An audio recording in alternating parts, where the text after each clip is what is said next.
Hello, my friends. Welcome to CJ Reads Books. I'm CJ, and today we are going to be reviewing the series. Arc of the Scythe has 3 books in it: Scythe, Thunderhead, and The Toll.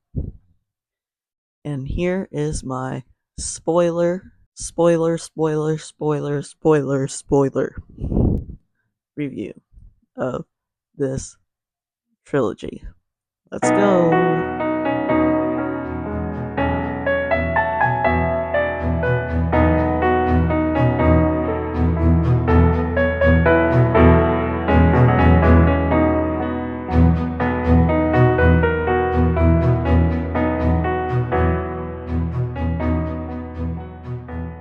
So, guys, I was just playing Little Nightmares 2, and it's a fantastic game, but scary, and yeah, my heart is palpitating. This is my review of this series.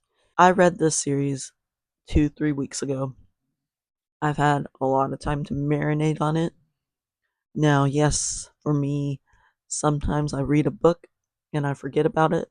This one was not one of those times. This was a good series. Apparently, I had read book 1 and 2 previously, and then I got in a giant reading slump and I didn't read book 3. This time I finished all 3 books, not one sitting, but one after the other, with books in between. Here are my thoughts. The first book is Scythe. Scythe was my absolute favorite. It was amazing. It's a dystopian novel about where time has caused humans to not have diseases, to not age. So obviously population control is a thing. What do? They invent scythes. Grim Reapers carry a scythe and perform their demise. You think that's kind of, morbid? I like morbid stuff. Sue me. So the first book introduces 2 characters. They, both of them, become one mentor's apprentice.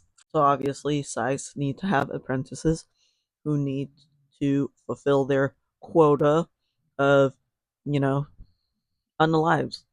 It was really interesting. I loved the concept at first. You can revive yourself if you unalive yourself on accident or on purpose. The only way of a permanent unalive is fire, I believe. So the first one introduces a lot of the 2 characters, and then they set them out pretty much to battle against each other. A couple things happen here and there. The female main character saves the life of the male main character, and they move on. Ending of book 1. Book 2 is the Thunderhead. So the Thunderhead is the computer that gets created that are team Scythe. So they can't really reveal Scythe business, but they can encourage and think. They're pretty much AI in a large. Now the second one is where the story kind of teeter-totters a little bit, and I kind of am on the fence about being interested and them being not. It starts off with him being connected and really close to this character, Grayson. And then things happen, and then Grayson has so much fun. Okay, Owen, the male main character of the first book, he had been in a lot of shit in the first book.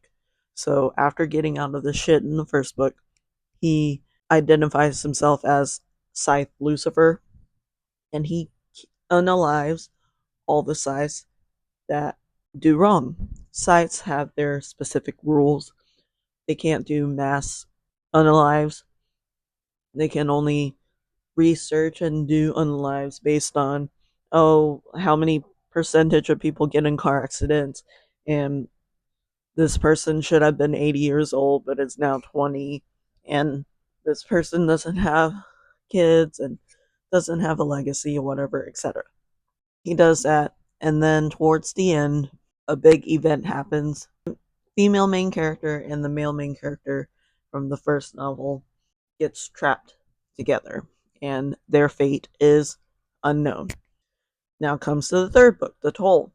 So the third book was a little religious for me, meaning There are things as tonists in the book where it's like old school, where they believe that disease and natural death is a good thing and all that stuff, and that scythes are bad and they shouldn't be in control of who gets unalived. Grayson, one of the side characters from the second book, becomes the main character of the third book. And this book confused the crap out of me because there were like three POVs, one on a stranded island, where the old mentor of the two unknown fated Scythes are pretended to unalive himself and is now stranded with his assistant.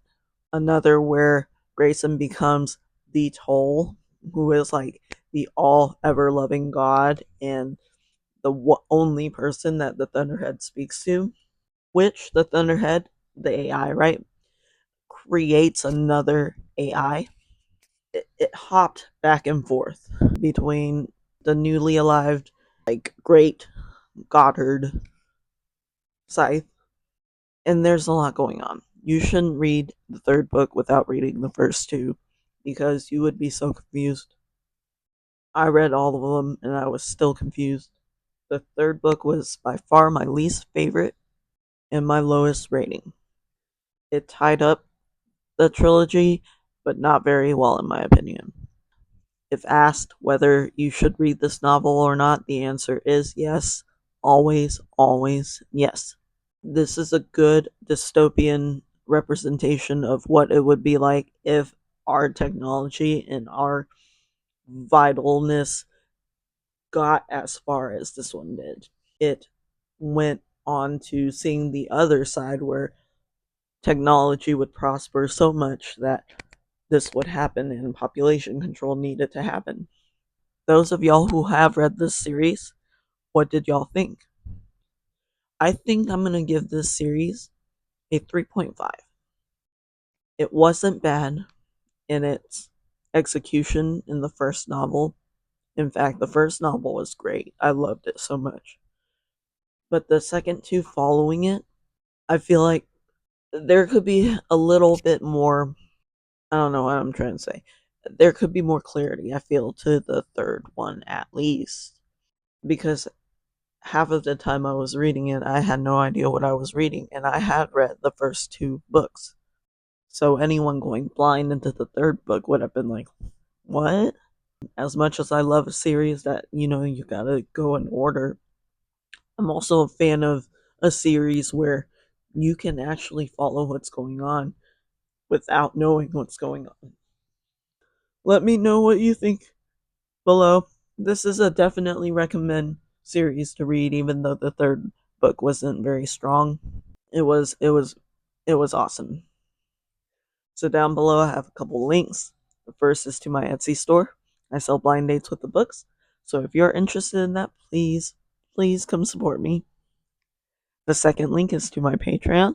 So what is a Patreon? It's a paid membership where you get all my videos literally 2 minutes after they are edited. So on Instagram and YouTube, I schedule them out for weeks in advance. If you are a paid member, you get that immediately. So you don't have to wait, sit in no lines.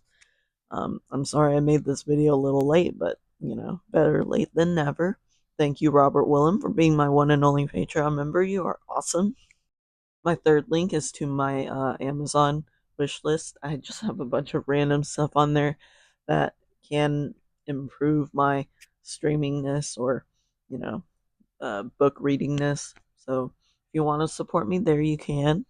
Or you can choose to buy me a coffee. But if you can't do any of those, you are still here. You are still watching. Like, share, subscribe, comment, all that good stuff. Tell me what you liked about the series. Tell me about another series that you love and would like me to read and review and rate. I'm always looking for a new series. My TBR is that long anyway. But yeah, thank you for watching. Please tell a friend about my book reviews and follow me on Fable and Storygraph and Instagram and all that good stuff. And I'll see you in the next one. Bye.